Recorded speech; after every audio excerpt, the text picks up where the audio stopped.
Hey everyone, welcome back to Corporate Decoder, the place where we decode the hidden meanings behind corporate filings.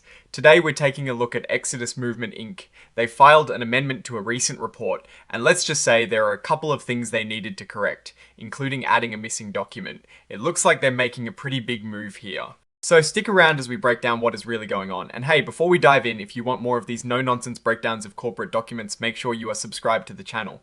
Also, we have a fantastic community over on Discord where we chat about all things finance and investing, so jump in, the link is in the description. So picture this Exod Inc. is filing an amended report, essentially saying, whoops, we missed something, and we also put something in there that shouldn't have been. The main reason for this amended report is to clean up a previous filing from the 25th of November. They're correcting two things. First, they're removing a note that said they were providing certain legal disclosures, which they weren't. Second, and this is the big one, they are now including an exhibit that was completely left out of the original report. They're re-uploading all the exhibits to make sure everything is complete and correct in this new filing. Now, let's get to the juicy part on the 24th of November 2025 Exodus Movement Inc., which will call the company entered into a stock purchase agreement. What does that mean in plain English? It means they've agreed to buy another company. The company they're buying is called W3C Corp, and this deal is with the seller Garth Howard. The main goal here is for the company to acquire all the shares of W3C Corp, which will bring W3C Corp and its subsidiaries under the company's umbrella. And what exactly are they buying? W3C Corp includes two key parts: Monovate Holdings Limited, which sounds like a big player in payment solutions for finance technology, Web3, and big businesses. Then there is Buyings.com Limited, which seems to be a top provider of digital asset services and cards that aren't held by a third party. So basically, Exodus is buying into two businesses that are deeply involved in financial technology and digital assets. Let's talk money. The agreement, the stock purchase agreement, says the company will buy W3C Corp for about $175 million in cash. But it's not that simple. This $175 million can change a bit based on things like how much debt W3C has, how much cash they have on hand, their working capital, and other costs related to the deal. Also, a loan that was given to the seller before this deal closes will reduce the final amount paid. Furthermore, a portion of the purchase price, around $32.9 million, will be given to certain key people as bonuses. Some of this, about $16 million, is tied to them staying with the company for a year after the deal closes. If they leave before that, the remaining bonus money might be reallocated. How are they paying for this massive purchase? The company plans to use its own cash and also get financing from a credit facility they have with Galaxy Digital. And here is a key detail: this credit facility is backed by the company's Bitcoin. So they are essentially leveraging their Bitcoin holdings to fund this acquisition. The deal is expected to wrap up sometime in 2026, but only if certain conditions are met. These include getting approval from regulatory bodies like the UK Financial Conduct Authority and the Bank of Latvia, basically making sure the government is okay with this big buy. Like most big deals, there are ways for it to fall apart. Both sides can agree to cancel the deal.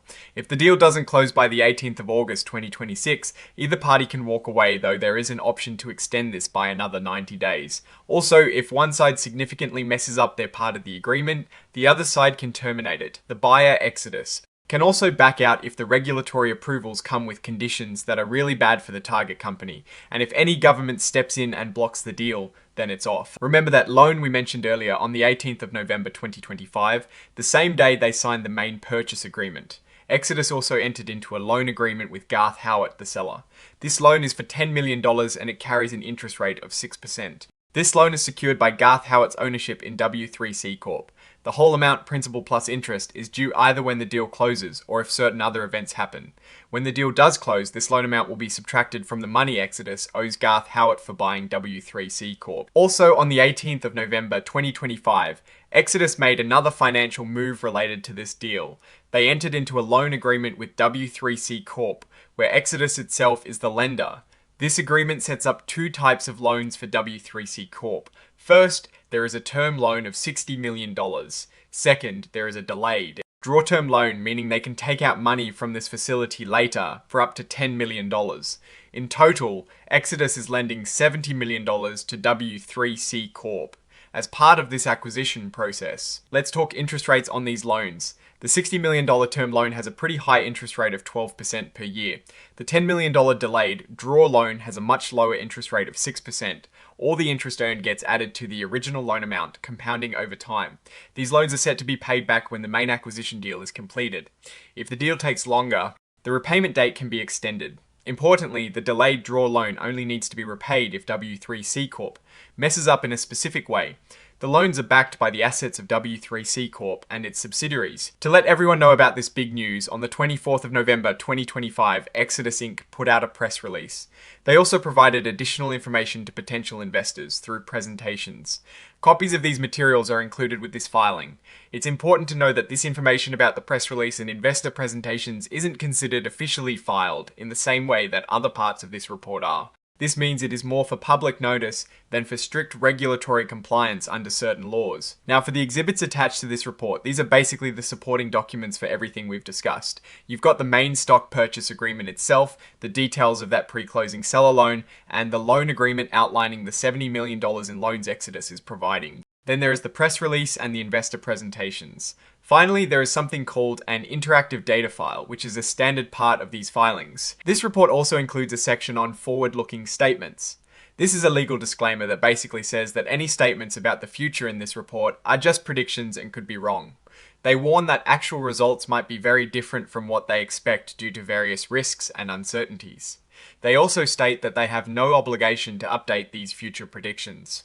Even if things change, unless the law requires it, this is a standard but crucial part of these filings, reminding everyone to be cautious about what the future might hold. So, let's zoom out and look at the big picture here. Exodus Inc. is making a massive acquisition, buying W3C Corp. for around $175 million. They're financing this with cash, a credit line secured by Bitcoin, and they're even lending the target company a significant amount of money.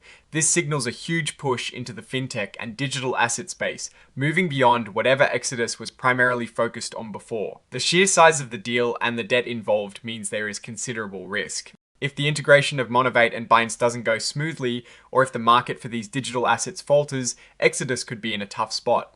The reliance on Bitcoin as collateral for their financing also ties their fate closely to the volatile cryptocurrency market. On the flip side, if this acquisition is successful, it could dramatically expand Exodus's reach and capabilities in the rapidly growing fintech sector. The potential rewards are high, but so are the stakes. They're essentially betting big on the future of digital finance. A key takeaway is that this isn't just a minor addition for Exodus.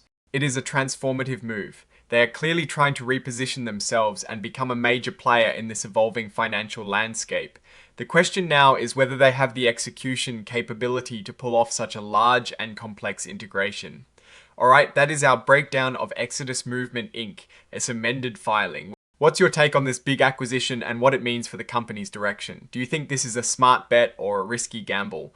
Let us know your thoughts in the comments below. If you found this analysis helpful, please hit that like button. It really helps us out. And of course, subscribe for more in-depth dives into the world of corporate finance. And don't forget to join our Discord community, linked in the description. Thanks for watching. See you next time.